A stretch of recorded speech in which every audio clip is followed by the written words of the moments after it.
My name is Leo. I am 28 years old, and for the last 3 years I have been a married man. If it hadn't been for a single misdialed phone call, I might have lived the rest of my life in the dark, never knowing that my wife, Clara, the woman who seemed so perfect to everyone we knew, had broken the promises of our marriage a long time ago. It was 10 o'clock on a Tuesday evening, and I was in my study, looking over some financial reports for work. Clara had told me she was working late at the office and hadn't come home yet. The house was quiet. Suddenly, my phone buzzed on the desk. The caller ID showed her name, Clara. I felt a flicker of confusion, wondering why she would call instead of just coming home, but I picked it up, ready to ask when she would be back. "Hey, babe. Did you miss me?" Clara's voice, smoother and gentler than I'd heard it in a very long time, came through the speaker. It was a tone that could make you feel like you were the only person in the world. For a moment, I was speechless, about to respond, but then she kept talking. "Last night at the hotel, you mentioned wanting a baby. Well, I'm on my way home to you now." A chill went through me. My blood felt like it had turned to ice. Last night? The hotel? A baby? Clara had been home with me last night. We had even had a small argument because she was so absorbed in her phone and wouldn't put it down. I held my breath, my fingers clenching the phone so tightly my knuckles turned white. From the other end of the line, a clear male voice responded, "Babe, I just got out of the shower. Hurry back." The man's voice was youthful, with a playful, almost pleading quality to it. I heard Clara let out a soft, low chuckle. "Okay, I'm heading out now. By the way, I'll figure out a reason to go on a business trip tomorrow. We can finally go to that beach resort you've been wanting to see." The man's voice erupted with excitement. "Really? That's amazing! I love you so much," he shouted. "I love you too, Ethan," she replied softly. Ethan. I committed the name to memory. When the call finally disconnected, I looked down and realized my hands were trembling. 3 years of marriage, and it was all a lie, a performance. I pushed my chair back from the desk and walked into the living room, my eyes fixing on our wedding photograph on the wall. In the picture, Clara had her arm linked through mine, her smile so brilliant it looked like she believed I was the most wonderful thing in her world. And just now, she had whispered, "I love you," to another man. I sank onto the couch, trying to force my breathing to slow down. I saw 2 paths ahead of me. I could confront her immediately, leading to a massive, explosive fight that would end in divorce. Or I could quietly begin to gather evidence, piece together the truth, and make sure she faced the consequences of her actions. I chose the second path. If she had decided to betray me, she could not fault me for being methodical in my response. At 11:30, Clara finally arrived home. The moment she walked through the door and saw me sitting in the dimly lit living room, her cheerful expression wavered. "Leo, why are you still awake?" she asked, walking over and leaning down as if to kiss my forehead. I shifted away just enough for her to miss. "I was waiting for you. Another late night at work?" Her eyes darted around the room for a second. "Yeah, this new project is really demanding. Oh, and speaking of that, I might have to go on a business trip for a few days, starting tomorrow, down to San Francisco to meet with a client." A business trip? Just as she'd planned on the phone. I simply nodded. "Okay, I understand. I'm going to take a shower." She moved quickly toward our bedroom. I watched her go, a cold, bitter feeling settling in my stomach. A shower, I thought, to wash away the scent of another man. I pulled out my phone and checked my call history. The call from earlier was logged, showing a duration of 3 minutes and 21 seconds. And the contact was, without a doubt, Clara. She must have intended to call this Ethan person and accidentally selected my name instead. It felt as if even fate was pushing me to uncover the truth. While she was in the shower, I quietly went into the bedroom and checked the pockets of her coat, which she'd thrown over a chair. Just as I suspected, I found a hotel keycard. It was for the Ritz, room 1203. Tucked inside the same pocket was a receipt from a department store at the mall, dated that afternoon. It was for a men's watch, with a price of $18,000. An $18,000 watch. She had never bought me a gift that came close to that price. I used my phone to take clear pictures of the keycard and the receipt, then carefully placed everything back exactly as I had found it. When Clara emerged from the shower, her mood seemed to have lifted. She was cheerful as she wrapped her arms around my neck. "Honey, I'll be away for a few days, so you'll have to take care of yourself at home, okay?" Her voice was laced with concern, but I knew her thoughts were with another man. "Yeah, you too," I replied, my voice flat. Believing I was completely unaware, she laid the affection on thick, even giving me a lingering kiss. I had to fight back a wave of nausea as I played along with her charade. If she wanted to put on a performance, then I would be her co-star until the very end. Lying in bed that night, I listened to the steady sound of Clara's breathing beside me. My mind, however, was wide awake, racing as I began to formulate a plan. I needed to find out who this Ethan was. I needed more definitive evidence. I needed to make them both understand the gravity of what they had done. 3 years ago, I had put my own career ambitions on the back burner to manage our home and support her work. I had even given her the $1 million my family had given me as a startup fund to help her launch her business, and in return, she was secretly supporting another man behind my back. She couldn't blame me for what was about to happen. This was a conflict she had started.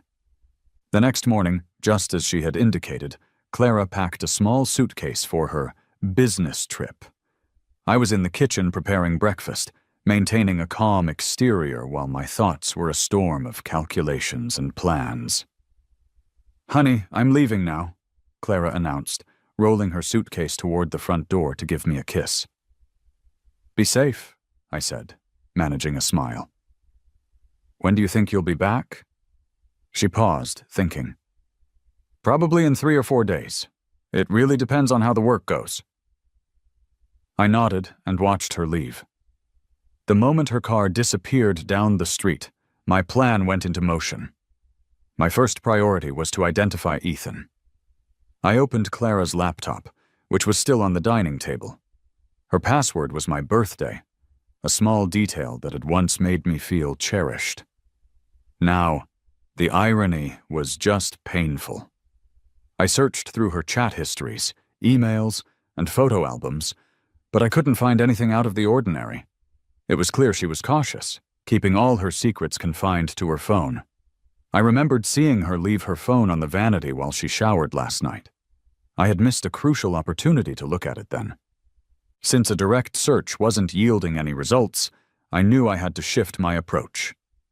I took the hotel keycard from my wallet and decided to go to the location itself. The Ritz was not far from our house, only about a 20-minute drive. I found a small cafe across the street from the hotel entrance, ordered a coffee, and settled in to watch. After more than an hour of waiting, I saw exactly who I was looking for. Clara stepped out of a taxi, and by her side was a young man. He couldn't have been more than 23 or 24, tall and slender, wearing a simple white t-shirt. His arm was linked with Clara's, and they looked as comfortable and close as a pair of college students. This had to be Ethan. I pulled out my phone and quickly took several pictures. After they disappeared into the hotel, I waited for 10 minutes before I followed them inside. "Hi," I said to the front desk clerk. "I'm a friend of the guest in room 1203. She told me to come up and meet her." The clerk replied politely, "Could you please contact the guest so she can confirm?" I said, "Of course." I pretended to make a call on my phone for a moment, then said, "She's in the shower. She said to just let me go on up. The clerk remained professional and cautious. I'm sorry, sir, but for security reasons, we need direct confirmation from the guest herself. I knew that approach was a dead end, so I changed my strategy. I took a seat in the hotel lobby, pretending to wait for someone while I kept my eyes on the elevator indicator for the 12th floor. Around 3 in the afternoon, I saw the elevator begin its descent from 12. Clara and the young man walked out. I immediately stood up and followed them at a safe distance. They got into Clara's car, and I followed in mine. Their first stop was the mall, where they spent about half an hour in a luxury goods store. When they came out, the young man was wearing a brand new watch on his wrist. It had to be the one Clara had bought the day before. From there, they went to a high-end restaurant for an early dinner, acting affectionate and close, exactly like a couple deeply in love. I sat in my car parked across the street from the restaurant and recorded everything on my phone. At 5 o'clock, they returned to the hotel. This time I didn't try to follow them inside. I drove home and began to meticulously organize the evidence I had gathered. The photos, the videos, the times, and the locations. I documented everything, but I knew it wasn't enough. I needed more direct, irrefutable proof. That evening, I received a text message from Clara. Just landed in San Francisco. Everything's going well. Miss you. Attached was a photograph of the San Francisco skyline at night. A cold sneer formed on my face. I replied, "Miss you too, don't work too hard." Then, I did a reverse image search on the photo she had sent me. Unsurprisingly, it was a generic stock image from the internet. She was a compulsive liar. I started to map out a more detailed plan. The next day, I would go to Clara's company and speak with her colleagues. Knowing her personality, I was certain she couldn't have kept her affair a perfect secret. There had to be clues. I also needed to find a way to get closer to Ethan and learn about his background. Most importantly, I needed their hotel records and their private chat logs. I remembered that among our mutual friends, one was a lawyer and another was a private investigator. Perhaps they could provide some assistance. I couldn't sleep that night, not out of sadness, but out of a building sense of rage. For 3 years I had dedicated a significant portion of my life to this woman, and she had betrayed me without a second thought. If she was going to be so merciless, then I would have to be ruthless. This conflict would be won by ensuring they paid a significant price. I picked up my phone and dialed my best friend David, who was also a lawyer. "Leo, what's going on, man? It's late for you to be calling. Is something wrong?" I took a deep breath. "David, I need a recommendation for a reliable private investigator, as soon as possible." There was a brief silence on the other end of the line. "Is Clara in some kind of trouble?" he asked. "She's the one who put me in trouble," I said, my voice cold. "I understand. I'll send you the contact information right now.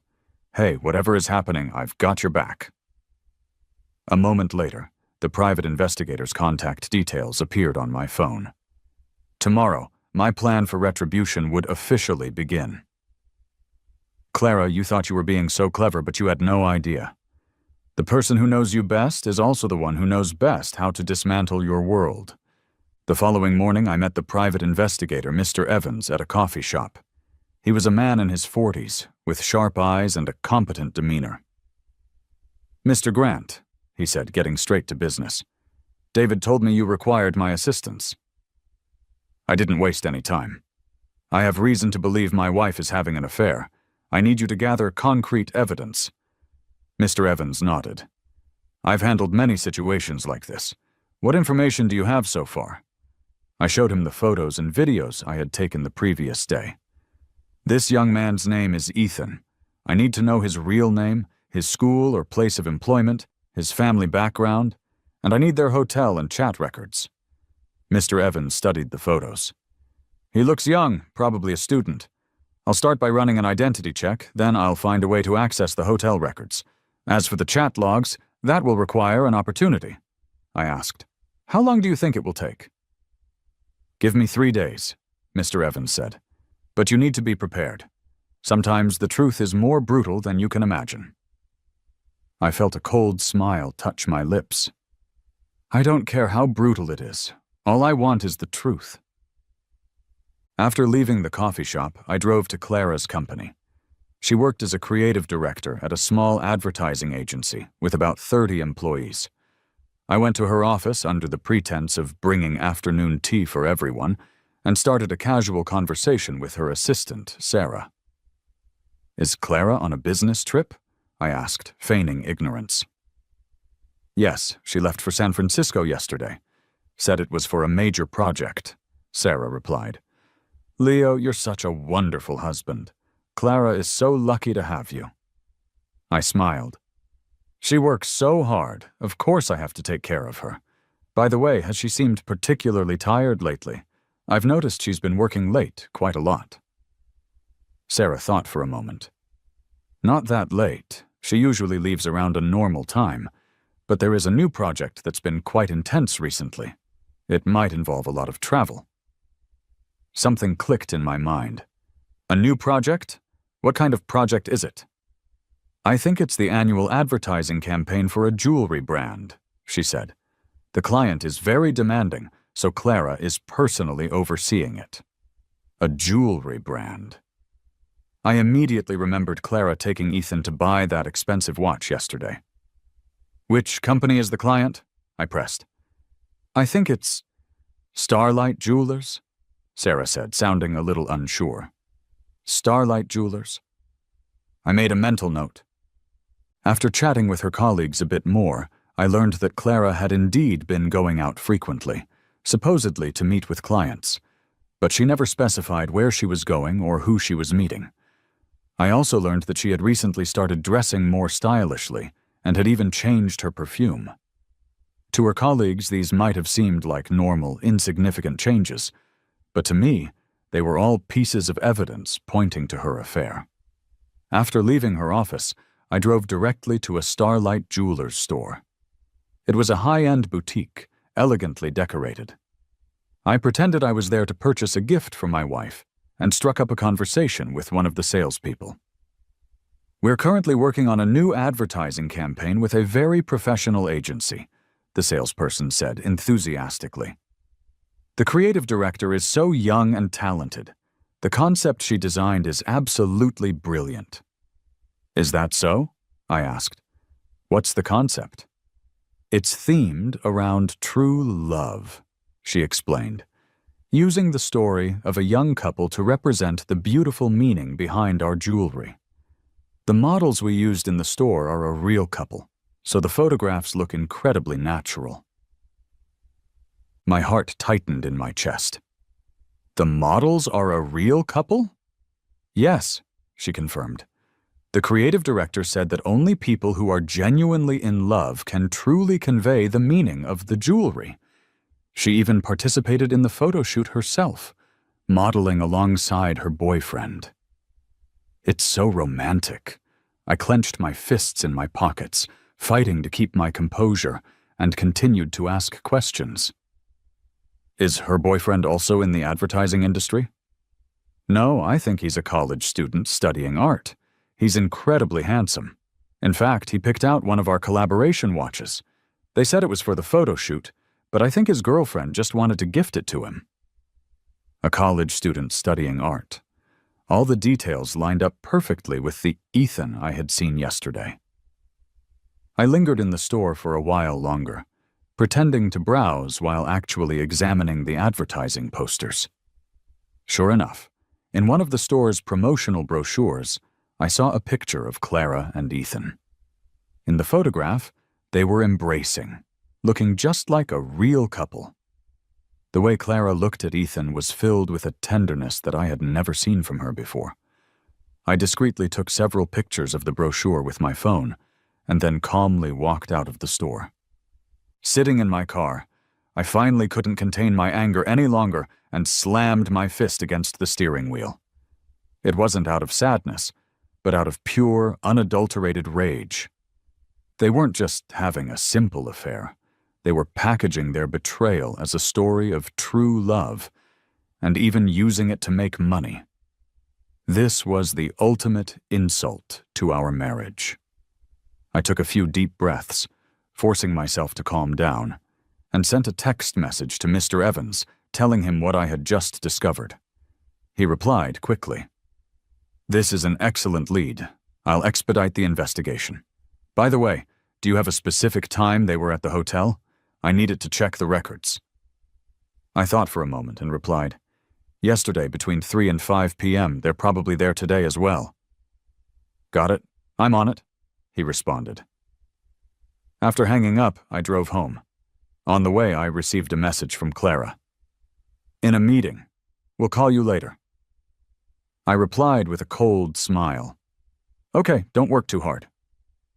Then I deleted the conversation, just as I was sure she deleted her chats with Ethan. If she could act, so could I. And I would do it better. Back at home, I began to organize all the evidence I had collected over the past 2 days. Photos, videos, recordings, times, and locations. I categorized everything meticulously and saved it to a secure cloud server. I now had enough evidence to prove Clara's affair, but that wasn't enough. I didn't just want a divorce. I wanted them to pay a much steeper price. I wanted everyone to know what kind of person Clara truly was. I wanted to ruin her reputation in our social circle. I wanted her career to suffer. Most importantly, I wanted to take back everything that was rightfully mine. This conflict was just beginning. On the 3rd day, Mr. Evans sent me a detailed investigation report. The young man's name was Ethan Cole, 21 years old, a junior at a local art college. His family was working class. His parents were factory workers. He and Clara had known each other for 3 months, ever since the jewelry advertising project began. Crucially, Mr. Evans had managed to obtain their hotel records. For the past 3 months, they had been meeting at various hotels almost every week, for a total of over 20 times. Mr. Evans also discovered that Clara had transferred money to Ethan's bank account, totaling over $80,000 in 3 months. That $80,000 had come from our joint bank account. She was using my money to support her young lover. Looking at the evidence, my anger reached a boiling point. But what made me even more furious was the final piece of information from Mr. Evans. "According to my investigation, your wife is already making preparations to move in with the student. She viewed several apartments yesterday and plans to rent one next month." I took a deep, steadying breath, forcing myself to remain calm. Anger wouldn't solve anything. What I needed was the perfect form of revenge. I called Mr. Evans back. "This is excellent. Now I need you to do one last thing for me." "What is it?" he asked. "I need their chat history, especially from the last few days." Mr. Evans paused. "That's difficult. It requires physical access to her phone." "I have a way," I said. "She's coming home tonight. I'll figure out how to get her phone." That afternoon, I received a message from Clara. "The project went really well. I'm flying home tonight." I replied, "That's great. I'll make your favorite dishes for you." Then I went to the grocery store and even bought a bottle of good red wine. Clara arrived home at 8 o'clock, looking very pleased with herself. "Honey, did you miss me?" she said, hugging me and kissing my cheek. I fought back the urge to recoil and smiled. "Of course I did. Go wash up. I made your favorite sweet and sour ribs." At dinner, I deliberately kept her wine glass full. "Here's to a successful project," I said, raising my glass. Clara was in high spirits and downed several glasses in quick succession. As the wine took effect, she became more talkative, bragging about how successful the project had been. "Leo, you have no idea. The creative concept for this jewelry ad is amazing. The client is extremely satisfied. I found a really unique pair of models, and the photos turned out so authentic." "Really? What kind of models?" I asked, feigning interest. "A very young, handsome boy, an art student. He's got a special kind of charisma. The female model he worked with was great too." As she spoke, her eyes seemed to glaze over with a fond memory. I knew the female model she was referring to was herself, but she didn't dare say it. "Is your company really busy with projects lately?" I continued, fishing for more information. "It's okay, but big projects like this are rare." She was getting a bit drunk, her speech slurring slightly. "Actually, this project—" "Never mind. Let's not talk about work. Let's talk about something else." She tried to put her arm around me, but I deftly moved away. "You've had too much to drink. You should go take a shower," I said. "Okay, I'll go shower," she replied, standing up unsteadily. After she went into the bedroom, she placed her phone on the nightstand and went into the adjoining bathroom. This was my chance. I tiptoed into the bedroom and picked up her phone. The password was still my birthday. She hadn't bothered to change it. I quickly opened her messaging app and found her chat with Ethan Cole. She had changed his contact name to Ethan Baby. The chat history was filled with nauseatingly sweet messages. "Babe, you were so handsome at the shoot today. I couldn't take my eyes off you." "Stop. You're making me blush." "I'm serious. You're the most handsome guy I've ever seen." "What about your husband?" "Don't mention him. We're just a couple on paper. There's no love left. After this project is over, I'll divorce him, and then we can be together." "Really? You're not lying to me, are you?" "Of course not. I'm already looking at apartments. When you graduate, we'll move in together." My hands were trembling as I read their exchange. So, she wasn't just cheating. She was actively planning to divorce me and move in with that student. I scrolled further down and saw something that enraged me even more. "Babe, I have to go home and play house with my husband tomorrow. Don't be mad, okay? I know it must be hard for you, but it'll be over soon, right?" "Yes, very soon. I've already contacted a lawyer to start drafting the divorce papers." "So, when can we get the apartment?" "Next month. I need to figure out how to transfer some assets first so I lose less in the divorce." "Transfer assets?" I immediately took screenshots of these messages and then went to their transfer history. The $80,000 was indeed sent to Ethan in several installments, and the most recent transfer was just yesterday for $18,000. The memo said rent. She had already started paying his rent. I also saw that they had plans to view an apartment the next afternoon and sign the lease. The sound of the water in the bathroom stopped. Clara was almost done. I quickly put the phone back where I found it and quietly slipped out of the bedroom. When Clara came out of the shower, she seemed to have sobered up a bit. "Leo, I'm a little tired. I'm going to bed," she said. "Okay, you go ahead. I'll watch some TV." After she fell asleep, I sent all the screenshots to Mr. Evans. He replied quickly, "This is more than enough evidence. What's your plan?" I thought for a moment and replied, "I'm going to give them a surprise they'll never forget." The next morning, Clara said she had to go to the office to handle some things. I knew she was going to meet Ethan and look at the apartment.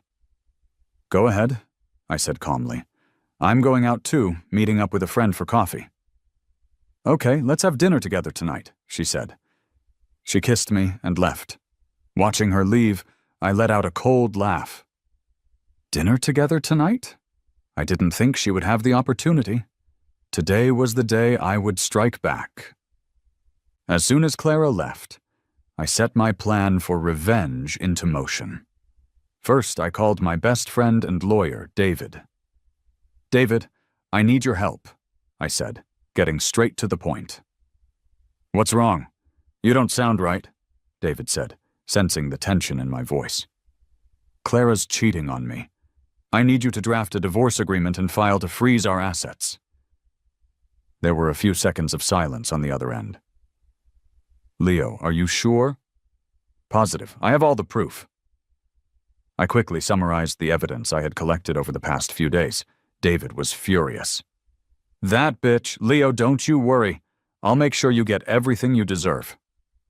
"Thanks, man." Don't mention it. We're brothers. So, when are you planning to drop the bomb?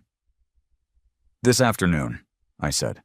They're going to look at an apartment. I'm going to give them a little surprise. After hanging up, I contacted Mr. Evans. I need you to follow them this afternoon and record the entire process of them viewing the apartment.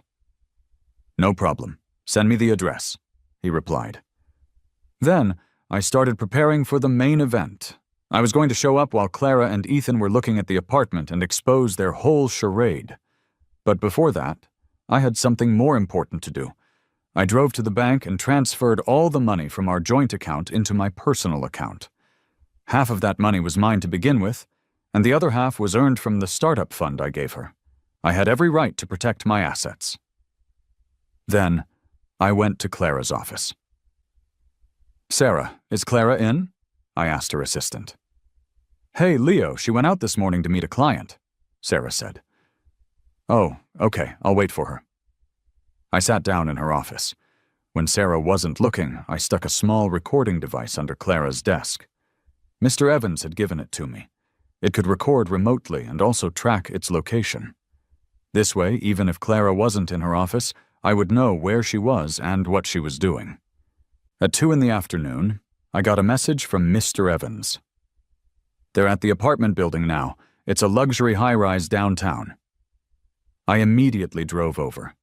It was a new, upscale complex with a nice environment and an expensive price tag. I waited at the entrance for a few minutes and saw Clara and Ethan walk out, holding hands. Ethan looked thrilled, chattering away to Clara as they walked. Clara's expression was tender, the very picture of a woman in love. I took a deep breath, got out of the car, and walked towards them. Honey, fancy seeing you here, I called out loudly. When Clara heard my voice, her face went deathly pale. Ethan froze, looking at me nervously. Leo, what are you doing here? Clara stammered. I was visiting a friend and just happened to run into you, I said, walking up to them with a smile. And who is this? Clara opened her mouth, but didn't know how to introduce him. Ethan, however, was quick on his feet. Hello, sir. I'm a client of Miss Willow's. We just finished looking at an apartment. Sir? The term almost made me laugh out loud. I'm only 28 and he was calling me sir? Oh, a client, I said, pretending to understand. You're a handsome young man. You look like a college student. Thank you, sir, Ethan said, blushing slightly. Clara stood beside them, looking extremely uncomfortable, constantly shooting glances at Ethan. So, since you were looking at apartments, did you find one you like? I continued my innocent act. We're still thinking about it, Clara managed to reply. I've heard this complex is great, just a bit pricey. Are you going to be living here by yourself? I asked, looking at Ethan. Ethan grew flustered. Yes. A young man living in such a nice place, your family must be well off. Ethan's face turned even redder, and he didn't know how to respond. Clara finally couldn't take it anymore. Leo, we have to go. Oh, okay, you guys go ahead, I said with a smile. By the way, honey, didn't you say you had a business trip? When are you leaving? Tomorrow, Clara said, her guilt obvious. Then let's have a nice dinner tonight, I said deliberately, my voice loud. I'll make your favorite. Hearing this, Ethan's expression clearly changed. Clara was also very embarrassed. Oh, okay. Seeing their flustered looks filled me with a sense of satisfaction. Well, I won't keep you. See you later, I said, waving. As I turned to leave, I heard Ethan whisper to Clara, Is that your husband? I didn't catch Clara's reply, but I was sure it wasn't anything nice. I got back in my car and sent a message to Mr. Evans. Did you get it? The whole thing on video, including your conversation, he replied. Good. Now for the next phase. I drove home and started preparing for tonight's grand finale. If Clara wanted to act, then I would act with her. only this time I was going to show her what real acting was. At 6 o'clock, Clara came home right on time. She was in a terrible mood, her face dark. "Honey, what's wrong? You look upset," I asked with concern. "Nothing, just work stuff," she said evasively. "Did the meeting with your client this afternoon not go well?" I deliberately brought it up. Clara's body visibly tensed. "It was fine. The client is just a bit difficult." "I thought that young man seemed pretty easygoing," I said casually. "He just looks very young, like a student." "Really? I didn't notice," Clara said, avoiding my gaze. I dropped the subject and went to the kitchen to cook. At the dinner table, Clara was distracted, constantly checking her phone. I knew she was texting Ethan, trying to explain what happened this afternoon. "Honey, are you really going on a business trip tomorrow?" I asked. "Yeah, the company arranged it," she said without looking up. "Where to?" "San Francisco again." I nodded. "Be careful then. The weather's been bad lately." "I know." She was still glued to her phone. I walked up behind her and pretended to glance at her screen with concern. Just as I thought, she was chatting with Ethan. "Don't worry about what happened today. I'll handle it." "But I'm worried. What if your husband suspects something?" "He won't. He's simple. He won't overthink it." "Simple?" I scoffed internally. She really underestimated me. After dinner, Clara said she was going to the study to handle some work. I knew she was going to video chat with Ethan to calm him down after today's shock. I watched TV in the living room, but I was actually listening for sounds from the study. Sure enough, I soon heard the sounds of their video call. "Babe, I was so scared today." Ethan's voice sounded pitiful. "I'm sorry you had to go through that." Clara's voice was gentle. "But you handled it well. He probably didn't suspect a thing." "But he asked so many questions. I didn't know what to say." "It's okay. A coincidence like that won't happen again. We'll sign the contract tomorrow and you can move in next month." "Really? But the rent is so expensive." "Don't worry, I'll pay for it. I'd spend any amount of money for you." "You're so good to me. But what about your husband?" "Don't worry, I'll handle him. In 6 months at most, I'll divorce him. Then we can be together openly." 6 months? She really had it all figured out. 6 months was enough time for her to transfer all the assets. I tiptoed to the study door and peeked through the crack. Clara was smiling foolishly at her phone. I had never seen that expression on her face before, not even when we were first married. I took out my phone and recorded the whole thing. The video call lasted for over an hour. They exchanged countless sweet nothings and planned how they would decorate their new apartment. Listening to all this, my heart turned to ice. In her eyes, I was just a tool she could discard at any time. 3 years of marriage meant nothing to her. If that's how it was, then she couldn't blame me for being ruthless. After the video call ended, Clara came out of the study looking much happier. "Finished with work?" I asked. "Yeah, now I can go on my trip tomorrow with peace of mind," she said. "Then you should get some rest." That night, Clara slept soundly, even smiling in her dreams a few times. But I was wide awake, organizing all the evidence and finalizing my plan for tomorrow. The next morning, Clara was ready to leave again. "Honey, I'm off," she said, giving me a routine kiss. "Be safe," I replied, still gentle. As soon as she left, I called David. "David, is the divorce agreement ready?" "All set. Just like you asked, the property division is heavily in your favor, and the asset freeze request has been submitted." "Good. We can make our move this afternoon." Then I contacted Mr. Evans. "The final step. Are you ready?" "Standing by," he replied. I checked the time.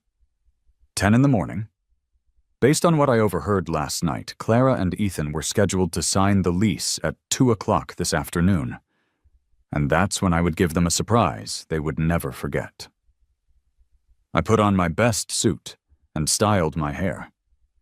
If I was going to face off against a pretty boy, I was going to do it in my best form. The final chapter of this conflict was about to begin. At 2 o'clock sharp, I arrived at the leasing office of the luxury apartment building. Through the glass doors, I saw Clara and Ethan signing the contract with the leasing manager. Ethan was dressed in trendy streetwear, looking young and stylish, while Clara looked at him with adoration, squeezing his hand from time to time. I took a deep breath and pushed the door open. "Ma'am, sir, congratulations on choosing our property," I said to the leasing manager with a smile. "I'm the actual tenant for this apartment, and this is my wife, Clara." The entire room fell silent. Clara's face turned as white as a sheet, and the pen in her hand clattered onto the table. Ethan was stunned, looking at me completely at a loss. The leasing manager was even more confused. What's going on?" "It's like this," I said calmly, taking a seat. "My wife wasn't entirely truthful just now. This apartment is being rented with our marital assets, and according to the law, I have the right to be informed and involved in the decision." Clara finally snapped out of her shock.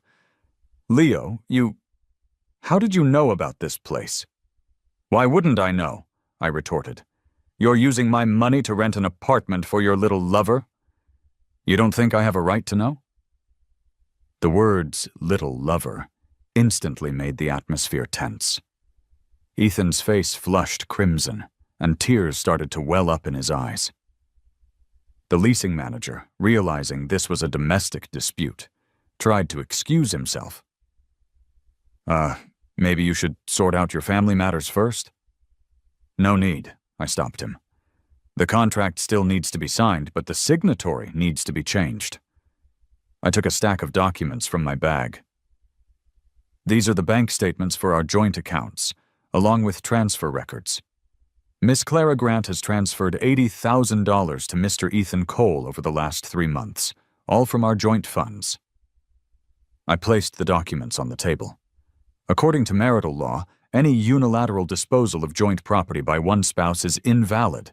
Therefore, this lease agreement must be signed by me. Clara's voice trembled. "Leo, listen to me. Let me explain." "Explain?" I sneered. "How are you going to explain it? Explain you two getting a room at the Ritz? Explain buying him an $18,000 watch? Or explain the loving embrace you shared while shooting that jewelry ad?" With every word, Clara's face grew paler. Ethan was already crying. "Sir, I didn't know." "Don't call me sir," I cut him off. "I'm 28, not your uncle. And stop playing the victim. You seemed pretty happy during your video chat with my wife last night, didn't you?" Ethan looked at Clara in shock. You have cameras in your house?" It was then that Clara realized I knew everything. When did you find out?" she asked, her voice strained. "From the moment you misdialed 3 days ago," I said flatly. "You meant to call your little lover, but called me instead. You two sounded so sweet on that call." Clara slumped into her chair, utterly defeated. She finally understood that my gentleness and concern over the past few days had all been an act. "Now, let's get down to business," I continued. "I am willing to continue renting this apartment to Mr. Cole. However, the rent will need to be recalculated." I pulled out another document. This is a new lease agreement drafted by my lawyer. The monthly rent is $30,000, with 1 month's rent and 12 months deposit paid up front. There is also a penalty fee of $100,000. "30,000?" Ethan exclaimed. "I thought it was 8,000. $8,000 was the old price," I said calmly. "Prices have gone up, and considering your special relationship, there's a moral hazard fee." Clara stood up in anger. "Leo, don't you dare go too far." "Too far?" I stood up as well. "You used my money to keep another man. Who do you think went too far?" Just then, footsteps approached the door. Mr. Evans walked in with 2 other people. "Mr. Grant," Here are the witnesses you requested. I recognized the two people. One was Clara's college classmate, and the other was her colleague from work. They were both shocked by the scene. "Clara, what's going on?" her classmate asked. I answered before Clara could. "Clara cheated on me and used our joint assets to rent an apartment for her lover. Now, I'm going to settle this score with her in front of everyone." Clara wanted to explain, but she was at a loss for words. With all the evidence laid out, any explanation would be futile. "Miss Grant, how could you do something like this?" her colleague said in disbelief. I, Clara stammered, unable to form a complete sentence. At this point, Ethan completely broke down, crying. "I didn't know she was married. She told me they were already divorced." "Mr. Cole, your lying skills need some work," I said, pulling out my phone. "This is a recording of your video chat from last night. Why don't you listen to what you two said?" I played a clip. "But what about your husband?" "Don't worry, I'll handle him. In 6 months at most, I'll divorce him." After the recording played, the room was silent. Ethan's lie had been exposed. "Now let's talk about compensation," I continued. "Miss Grant, the $80,000 you transferred to Mr. Cole needs to be returned, doubled. Additionally, you will compensate me for the emotional distress you have caused." I presented the final document. "This is a compensation agreement for a total of $500,000. You can pay in a lump sum or in installments."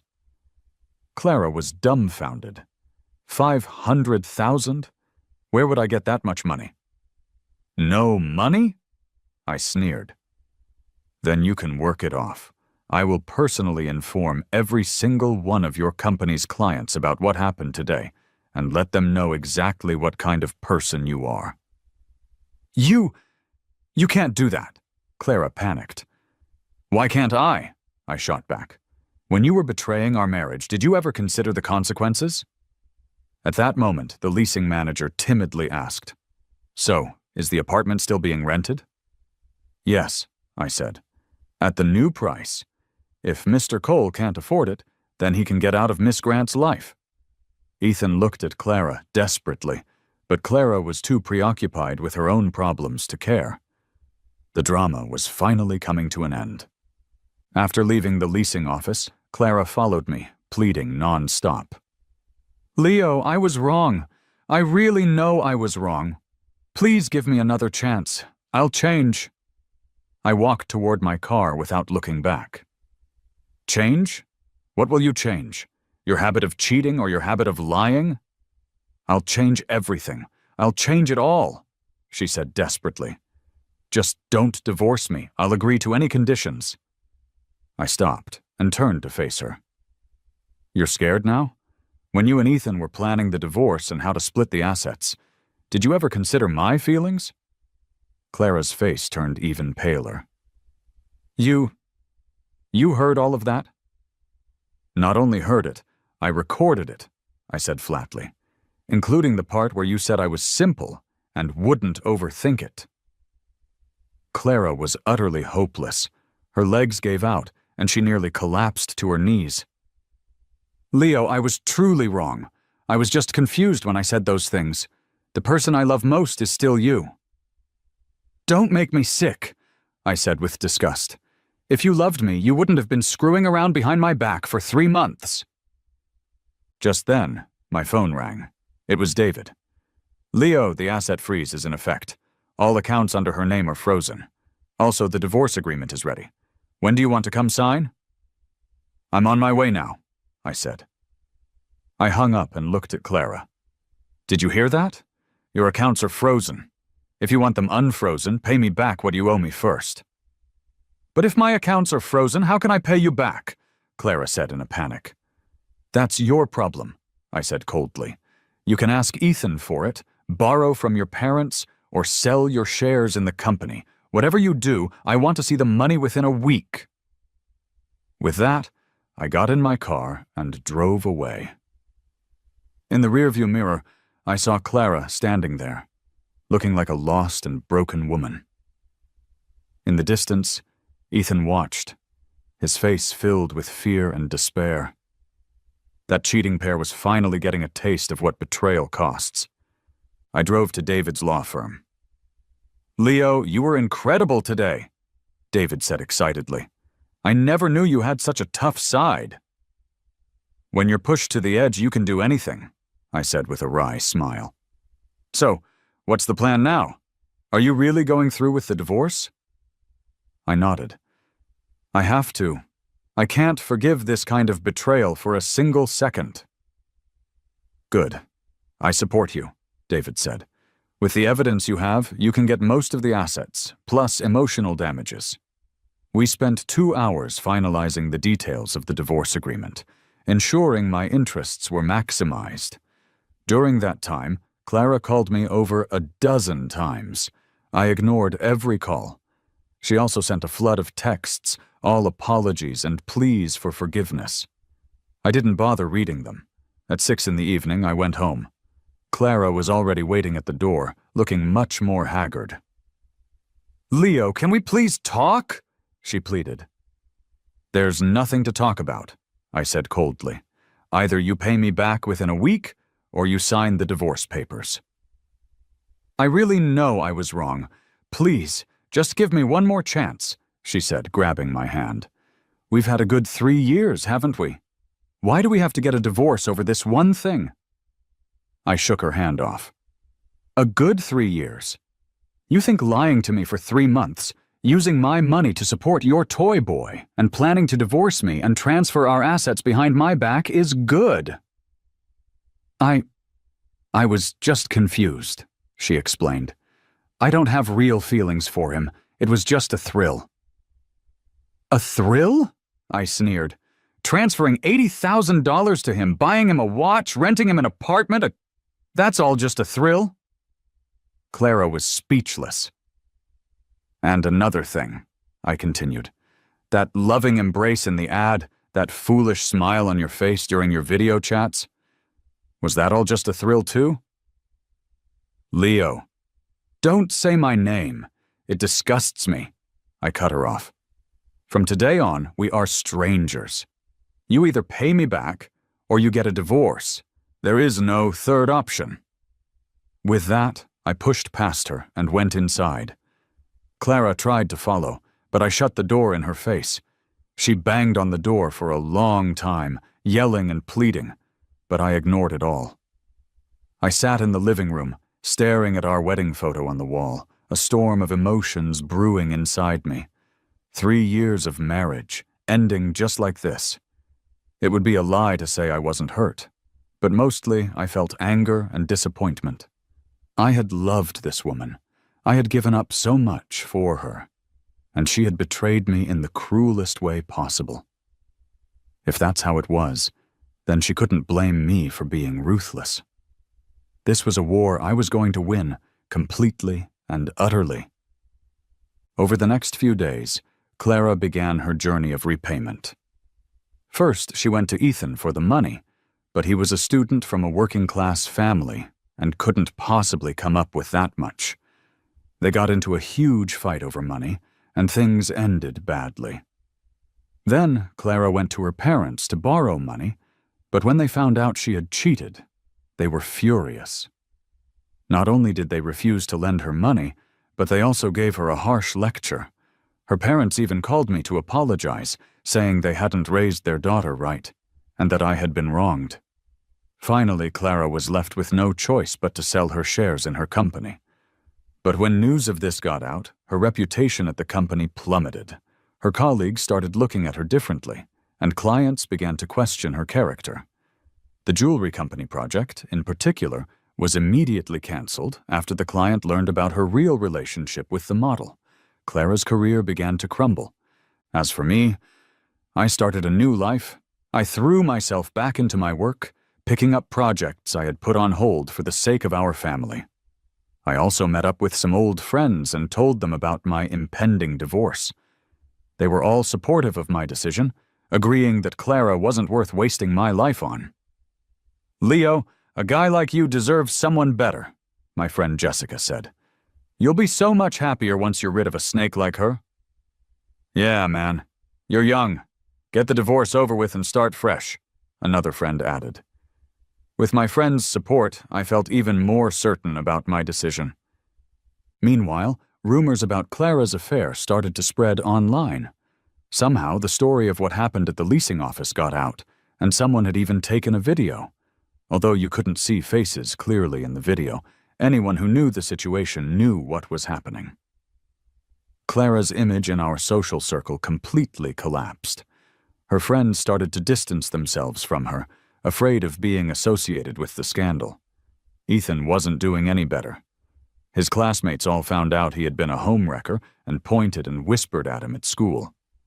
His parents also found out and came all the way from their hometown to take him back. According to Mr. Evans, Ethan ended up dropping out of college and going home. So much for Clara's true love. A week later, Clara finally scraped the money together. She had sold her company shares at a low price and borrowed from a few friends, finally managing to come up with the $500,000. When she transferred the money to my account, I could see the despair and resentment in her eyes. "I've paid you back. Can we get back together now?" she asked, making a last-ditch effort.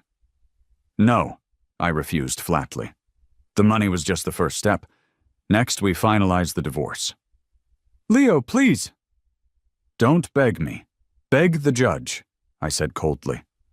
"Court tomorrow, 10 a.m. be there." The next day, we officially processed our divorce at the courthouse. The process was smooth, the evidence was irrefutable, and Clara had no grounds to contest the division of assets. The house was mine, the car was mine, and most of the savings were mine. Clara was left with only a small amount of cash, barely enough to get by. When the judge declared the divorce final, I felt a sense of relief I had never known. 3 years of marriage had finally come to an end. And Clara had lost everything. Her career, her family, her reputation, all destroyed by one affair. As I walked out of the courthouse, I saw Clara sitting on the steps, looking like a beggar on the street. She saw me and looked like she wanted to say something, but in the end she said nothing, just watched me walk away with a look of utter despair. I felt no pity for her. She had brought all of this on herself.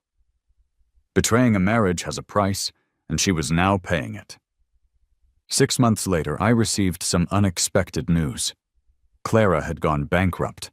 Her company had failed after losing its main clients, and she was being sued over debt. The irony was that Ethan hadn't stuck with her either. When she hit rock bottom, Ethan found a rich older woman and completely abandoned Clara. I heard that when Clara found out, she broke down crying in the street. She finally understood what goes around comes around truly meant. As for me, I started a brand new life. I redecorated the house, getting rid of everything that reminded me of Clara. I started working out, bought new clothes, and completely reinvented myself. I was also doing great at work. Freed from the distractions of domestic life, I could fully dedicate myself to my career. Not long ago, I got a promotion and a raise, doubling my previous income. My friends all said I looked much better now than I did when I was married, radiating confidence. "Leo, you look amazing now," David remarked. "Leaving that cheating woman was the best decision you ever made." I smiled and nodded. "Yeah, my life is much better without her. Recently, friends have tried to set me up with people, but I've politely declined. After this betrayal, I'm not ready to jump into another relationship just yet. I want to focus on loving myself and building my own life. As for love, if it happens, it happens." One night, I was organizing old photos and came across our wedding picture. In the photo, Clara was smiling so brightly, as if I were the most important person in her life. Looking at it now, I could see how fake that smile was. I picked up the photo and tore it to shreds without a second thought. The past is in the past. It was time to look forward. Just then, my phone rang. It was an unknown number. Hello? Is this Mr. Leo Grant? Yes, who is this? I'm a reporter from Modern Man magazine. We heard you recently went through a unique marital experience, and we'd like to interview you to share your story with our male readers. I thought about it for a moment, and agreed. Maybe my experience could help other men who were going through a similar betrayal, to let them know that being cheated on isn't the end, but not having the courage to fight back is. A week later, my story was published in the magazine under the headline, "He Taught a Cheater the Ultimate Lesson, Betrayal Has a Price." The article received a huge response. Many male readers left comments, sharing their own similar experiences and thanking me for giving them courage. One comment in particular stuck with me. After reading your story, I've decided to stop tolerating my wife's affair. Thank you for making me realize that men can be strong too, and we can make those who betray us pay the price. Reading these comments, I felt a sense of validation. If my painful experience could help other men, then it had meaning. Later, I received a special invitation. A well-known law firm invited me to be a legal consultant specializing in helping men who have been victims of marital betrayal. I accepted the offer and started my new career. In the process of helping others, I was also healing myself. Every time I saw one of these men regain their confidence and happiness, I knew I had made the right choice. As for Clara, I never heard from her again. Maybe she started over somewhere, or maybe she's still paying the price for her betrayal. But either way, it had nothing to do with me anymore. I had completely walked out of that dark chapter and into my own sunlight. Now, I am stronger and stand taller than ever before. Because I know that a man's greatest charm isn't his dependence on a woman, but his independence, his strength, and his ability to live for himself. That was the most important lesson I learned from that betrayal. And it's what I want to tell all men out there. Never underestimate your own strength and never tolerate betrayal. You deserve a better life, and you have the power to create a better future.